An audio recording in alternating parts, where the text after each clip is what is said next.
પહેલો બીજો સ્કંદ શ્રીનાથજીના બંને ચરણ, ત્રીજો અને ચોથો સ્કંદ બંને બાહુ, પંચમ અને ષષ્ઠ સ્કંદ બંને જંઘાઓ શ્રીનાથજીની, સપ્તમ સ્કંદ શ્રીનાથજીનો મુષ્ટિકા વાળો હાથ, આઠમો અને નવમો સ્કંદ બંને વક્ષસ્થળ, દશમ સ્કંદ એ હૃદય, એકાદશ સ્કંદ એ મસ્તક, 12મો સ્કંદ શ્રીનાથજી બાબાનો ઊંચો ઉઠેલો હાથ, જેનાથી નિજ ભક્તોને પોતાના શરણમાં બોલાવે છે, આવ આવ આવ આવ આવ.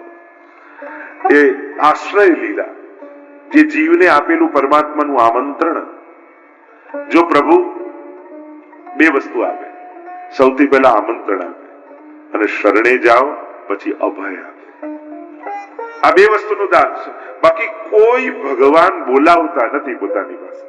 આ એક શ્રીનાથજી બાબા એવો છે કે પોતાના નિકુંજના દ્વાર ઉપર ઉભા રહી એક એક ભક્તોને શોધીને એમ કે આવ આવ આવ આવ. આ શ્રીનાથજી બાબાનું સૌંદર્ય છે. અને જયારે તમે આવો ને તો કહ્યું, જય જય શ્રી વલ્લભ પ્રભુ વિઠ્ઠલેશ સાથે નિજ જન પર કરત કૃપા ધરત હાથ હે માથે और अपनो कर गोकुल पति भरत ताही बाथे. પોતાને બાથ વીડી લે ઠાકોરજી. તમને જેટલો ઠાકોરજી પર વાલ નથી ને એના કરતા અનેક ગણો પ્રભુને તમે બહુ વાલા છો. તમને તમારા દોષો યાદ રહે છે કે હું આવો પાપી છું, દોષિત છું, દુર્ગુણો મારી અંદર છે. તમને જે દેખાય છે ને એમાંથી એકે વસ્તુ ઠાકોરજીને તમારામાં દેખાતી નથી. પ્રભુને તેટલું જ દેખાય, આ તો મારો છે. મર્યાદા માર્ગમાં જે સારો એ મારો. ગીતાજીમાં ભગવાને લિસ્ટ આપ્યું ને, યો ભક્ત સમય પ્રિય, યો ભક્ત સમય પ્રિય, આવો ભક્ત ગમે, આવો. પુષ્ટિ માર્ગમાં જે મારો એ સારો જ, અને જે આપણો હોય એમાં પછી દોષ ન દેખાય. કોઈ માને એનો દીકરો ગમે તેટલો તોફાની હોય તો ઘણી જગ્યાએ જઈએ એમ ના કે તોફાની, એમ કે બહુ એક્ટિવ છે અમારો છોકરો. હા ભાઈ એક્ટિવ છે, બીજું તો શું કહીએ. એક બે છોકરાઓ એટલા તોફાની એક મા બાપના ઘરે, તો સમાચાર મળ્યા કે ગામમાં વાવાઝોડું આવવાનું છે. તેમને થયું કે મામાને ત્યાં અઠવાડિયા માટે મોકલી દઈએ, જેથી વાવાઝોડું શાંત થાય, પછી બોલાવી લઈશું. એવા તોફાન. તો બંને ગયા. 4 દિવસ રહ્યા તો મામાની ચિઠ્ઠી આવી કે વાવાઝોડું અહીંયા મોકલો ને આને લઈ જાઓ. પેલું સહન કરી લેજો, આ બે સહન થાય એવા નથી. મૂળ વાત એવા છે. તો માને ક્યાં દોષ દેખાવાના? આ સ્વભાવ છે પરમાત્માનો. ભાગવત દ્વારા આ જ જાણવાનું છે. ધાતૃચિતામ તતોન્યમ કંબા દયાલુ શરણમ પ્રજેમાં. પૂતના મારવા આવે ને તો એ મારવા વાળીમાં જેને માં દેખાય એ જ અમારું શ્રીનાથજી બાબા છે. કારણ કે ગતિ માની આપે છે ભગવાન, અસુરની ગતિ નથી આપતી. એમાં એને આની ક્રિયા તો માં જેવી છે. જો કેવી માં જેવું મને પૈપાન કરાવે છે.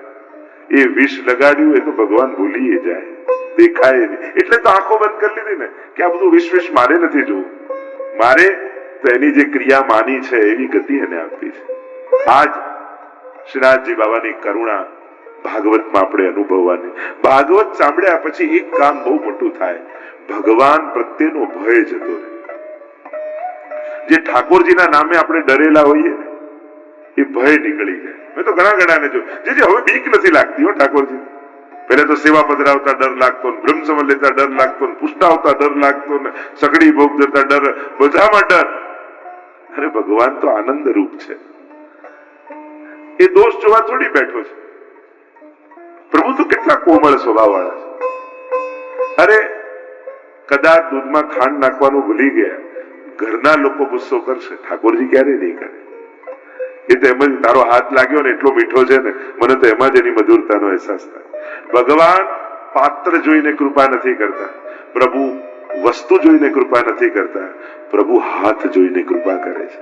કે ધર્યું કોણે છે, શું ધર્યું, કેટલું ધર્યું એ ઠાકોરજી નથી જોતા, કોણે ધર્યું એ તમને અગાધ પ્રેમ કરે છે. જે દિવસે પ્રભુના પ્રેમને ઓળખી જશો ને ત્યારે તમને એમ લાગશે કે અરે મારો ભાવ તો પ્રભુના પ્રેમની આગળ કાંઈ નથી. એવી કરુણા પ્રભુની છે. શ્રીમદ ભાગવતની આ મહિમા અનેક પ્રકારથી અનેક શાસ્ત્રોમાં, ભાગવતની અંદર પણ વ્રજની મહિમા છે. એટલે કે વ્રજ અને ભાગવત અન્યોન્ય છે, જુદા નથી.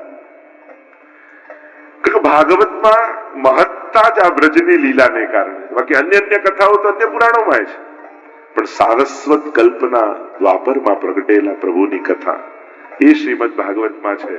એટલે જ અન્ય પુરાણો કરતા ભાગવતની મહિમા છે. એની પણ કથાઓ આગળ આપણે જેમ જોતા જઈશું એમ ગાતા જઈશું.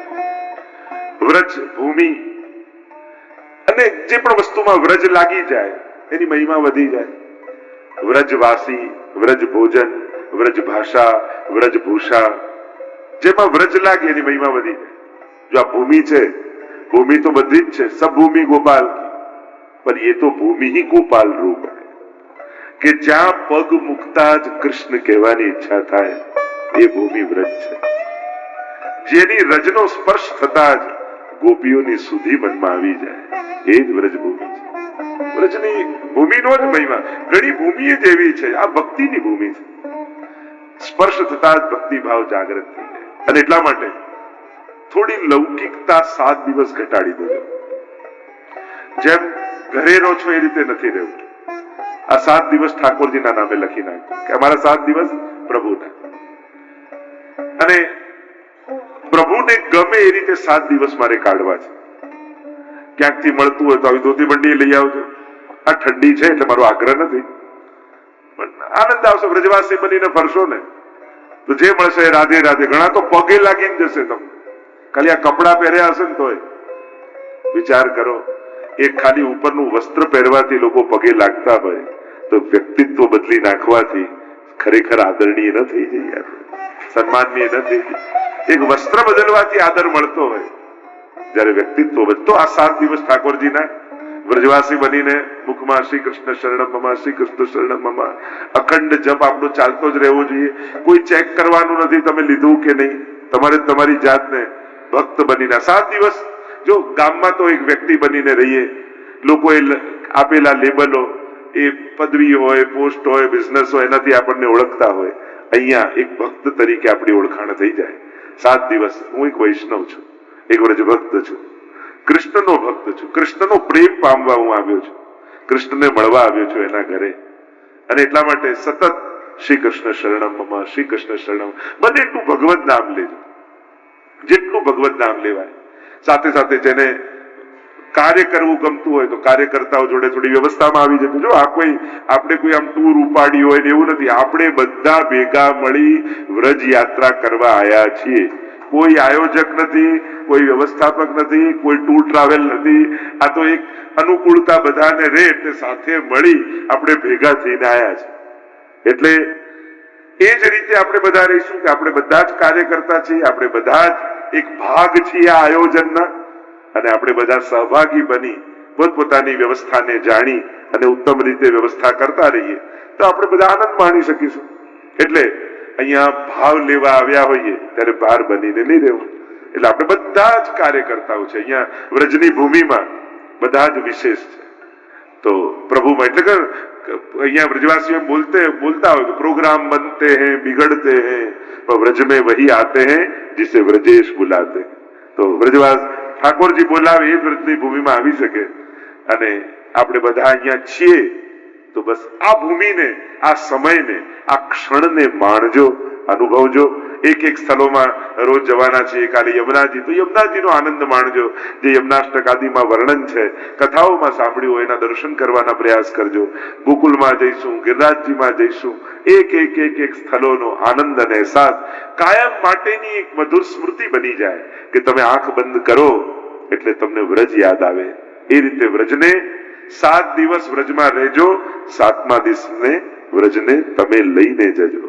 વ્રજવાસી બનીને જઈશું, વ્રજને પોતાનામાં વસાઈને જઈશું.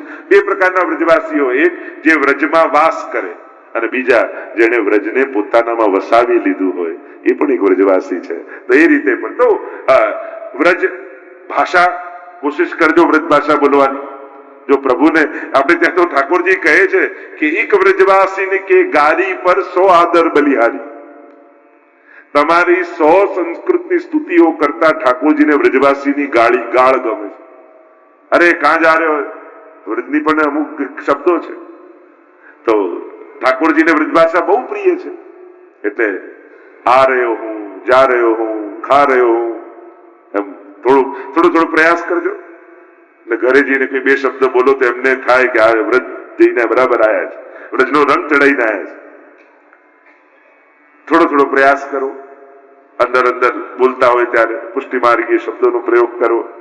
ભાષા ભૂષા ભોજન, એમ તો વ્રજનો ભોજન ટિપિકલ જો વિચારવા જાઓ તો અહીંયા તો બેજર કી રોટી, ટેટી કો શાક, દહીં, આખું એનું કીર્તન ગાયું છે કે બ્રજ કો યહ મેવા એક ટેટી, જાકો હોત શાક સદાનો ઓર બેજર કી રોટી.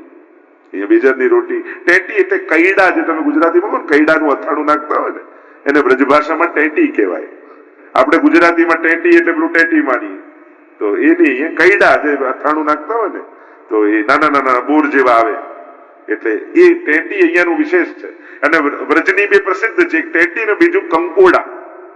જો શ્રીનાથજી બાબા જયારે ટોડકા ગનામાં પધાર્યા અને એટલા બધા કાંટા કાકરા ને ત્યાં ચતુરા નાગા રે, નાગા સાધુઓ, વર્ષોથી એમના મનમાં મનોરથ હતો એ ચતુરા નાગા, શ્રીનાથજીની સેવા મને ક્યારે મળે.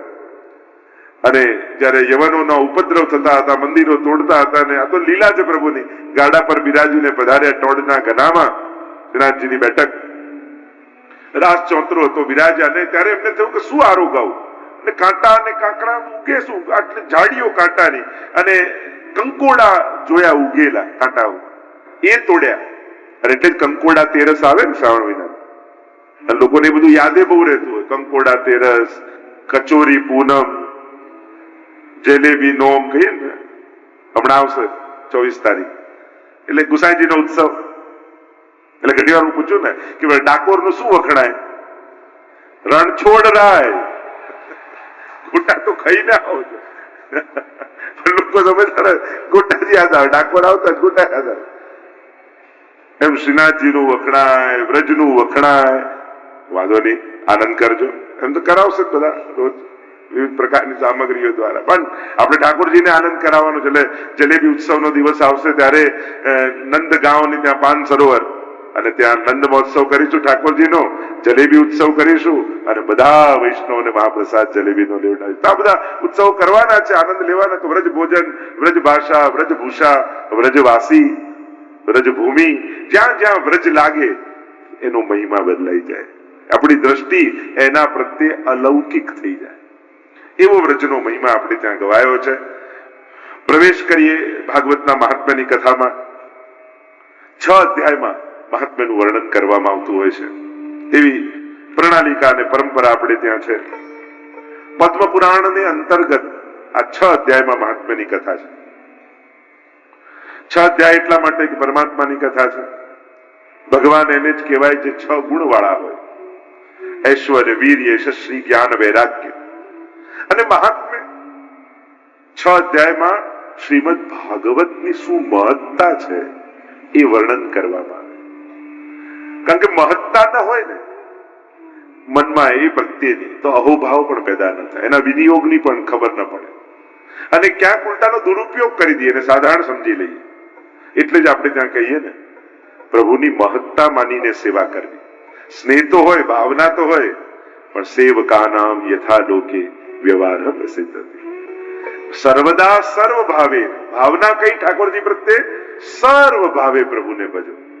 જેટલા ભાવ તમારી ભીતર છે બધા ભાવે ભજો, પણ વ્યવહાર એવું નહીં કરો. વ્યવહાર તો સેવકાનામ યથા લોકે વ્યવહાર પ્રસિદ્ધ. વ્યવહાર તો સ્વામી સેવકનો જ રાખો. એટલે ભાવને જયારે એ દશા આવે ત્યારે જુદી વાત છે, પણ બાકી દેહ બુદ્ધિ છે ત્યાં સુધી તો સ્વામી છે મારો, હું એનો દાસ છું. અને એટલે જ આપણે ત્યાં અન્ય સંપ્રદાયોમાં યા ઘણી જગ્યાએ દીક્ષા લે તો એના નામ ફેરવી નાખે. આજે જે વૈષ્ણવ બ્રહ્મ સંબંધ લેતા હતા કે કુછ કઈ નામ હવે શું રાખવું? મેં કહું દાસના નામ ના હોય, દાસના તો કામ જ હોય. કારણ કે કોઈક નામ આપો તો પાછા એ નામ સાથે જોડાઈ દઈએ. દાસ બનવું એટલે બધા નામોથી મુક્ત થઈ જવું, પ્રભુના ખાસ થઈ જવું. દાસને કોઈ નામ દે, દાસ છે બસ. એ દાસપણું પામવું, સર્વ નામમાંથી મુક્ત થવું, એ જ તો ભક્તિ માર્ગની પરમ સિદ્ધિ છે. હવે તો કાંઈ દાસ છે પ્રભુ. વૈષ્ણવ હંમેશા એમ જ કે, કોઈને ઘણી વાર તો ભગવતી વૈષ્ણવને પૂછે તમારું નામ, બસ પ્રભુના દાસ છે, એ તમારું નામ છે. દાસ બનવું એનાથી મોટી સિદ્ધિ કોઈ નથી. તો ભાવ બધા મનમાં ભાવ, એટલે જ મહત્તા મહાત્મ્ય કયું 6 અધ્યાય. તમારું 4 વર્ષનું બાળક હોય, એક હાથમાં સોનાની લગડી રાખો, એક હાથમાં ચોકલેટ રાખો, તે શું લેશે? શું લે? હવે તમારી સામે કોઈ આ બંને રાખે તો તમારા અને એનામાં ફેર શું છે? કેમ તમે સોનું પસંદ કર્યું ને ચોકલેટ ને? કે તમને ખબર છે કે આ સોનામાંથી તો હજારો ચોકલેટ આવી જશે, પણ પેલાને જે આકર્ષણ છે એના માટે મહત્તા એની છે. પણ તમે મહાત્મ્યને જાણો છો સોનાના, એમ જ અન્ય કોઈ સમજે ન સમજે, વૈષ્ણવ તો ભાગવતના મહાત્મ્યને જાણે છે કે 17 પુરાણોનો મહિમા એક ભાગવત શ્રવણ કરવાથી સિદ્ધ થાય. જેટલા શાસ્ત્રોમાં પુણ્યો વર્ણિત કર્યા છે, કોઈ એમ કે કોઈએ કેવું પુણ્ય કરું કે કરવાથી બધા પુણ્ય થઈ જાય? તો કે હા, ભાગવત એવું પુણ્ય છે જે કરવાથી શાસ્ત્રોમાં વર્ણિત બધા પુણ્યો સિદ્ધ થઈ જાય છે. કોઈ એમ વિચાર કરે કે મેં અનેક પાપ કર્યા છે, મારે પ્રાયશ્ચિત કરવું છે. દરેક પાપનું પ્રાયશ્ચિત જુદું છે. ગૌ હત્યાનું પ્રાયશ્ચિત, બ્રહ્મ હત્યાનું પ્રાયશ્ચિત, કોઈનું લઈ લેવાનું પ્રાયશ્ચિત, કોઈનું આ, દરેક પાપના પ્રાયશ્ચિત જુદા છે. કોઈ કે એક એવું પ્રાયશ્ચિત કરું કે જે કરવાથી બધા પાપો નિર્મૂલ થઈ જાય? તો કે હા, શ્રીમદ ભાગવત એ જો સૌથી મોટું પુણ્ય છે તો એ સૌથી મોટું પ્રાયશ્ચિત પણ છે. સર્વ પાપોનો નાશ કેવલ શ્રીમદ ભાગવત શ્રવણ કરવાથી થાય છે. કોઈ એક એવું ભક્તિ કે સેવા ખરી કે જેનાથી ઠાકોરજી રાજી થઈ જાય, એમને સર્વોચ્ચ આનંદ મળી જાય? કે આ ભાગવત શ્રવણ, એનાથી પ્રભુ બહુ પ્રસન્ન થાય છે. યત્ર યત્ર ચતુર્વક્ત્ર શ્રીમદ ભાગવતમ ભવેત ગચ્છામિ તત્ર તત્રાહમ ગૌર યથા સુતવત્સલાહ. બ્રજમાં કંઈક ને કંઈક તો થતું રહેશે, વાંધો નહીં. કદાચ પ્રભુના સખાઓ ખેલી રહ્યા લાગે છે ઉપર, અને એટલા માટે यहाँ तो कुछ न कुछ कोई न कोई प्रभु की याद दे. જ્યારે કઈ પણ વિક્ષેપ આવે તો ઠાકોરજીની યાદ કરજો, ઠાકોરજી યાદ અપાવે પોતાને. હંમેશા કોઈ પણ વિક્ષેપ આવે યાદ કરજો, ઠાકોરજી ખટખટ કરે છે, પ્રભુ મને યાદ અપાવે. એને વિક્ષેપ નહીં માનવો, એને પ્રસાદ માનવો, પ્રભુની સ્મૃતિ માનવી કે પ્રભુ મને એમને યાદ અપાવી રહ્યા છે, એટલે મન પાછું ઠાકોરજીમાં જાય. વ્રજનો મહિમા જે છે, અહીંયા વિપરીતતામાં પણ પ્રભુનું સ્મરણ થાય. સંસારમાં શું થાય? વિપરીત. ઓ ભગવાન નારાજ થયા, ઠાકોરજી નારાજ થયા. અહીંયા તો જો ઠાકોરજી યાદ અપાયા. પ્રભુ જાણી કરીને કેમ માખણ ચોરી કરવા જાય, મટકી ફોડી નાખે, આ બધું પ્રભુ એનું સ્મરણ કરાવે છે વ્રજ ભક્તો. એટલે અહીંયા તો પ્રભુની વિપરીત લીલા પણ એની કૃપા જ જાણવી, દરેક ઘટના એની સુધી કરાવનારી છે. તો મહાત્મ્ય અહીંયા 6 અધ્યાયમાં મહાત્મ્યની કથાનું વર્ણન કર્યું. આવો પ્રવેશ કરીએ ભાગવતના મહાત્મ્યની દિવ્ય કથામાં. મંગલાચરણ કર્યું છે વ્યાસજીએ, અને મંગલાચરણ કરતા વ્યાસજી બોલ્યા, મંગલાચરણ, મંગલ ઉચ્ચારણ, મંગલ સ્મરણ, આ બધું મંગલાચરણ છે.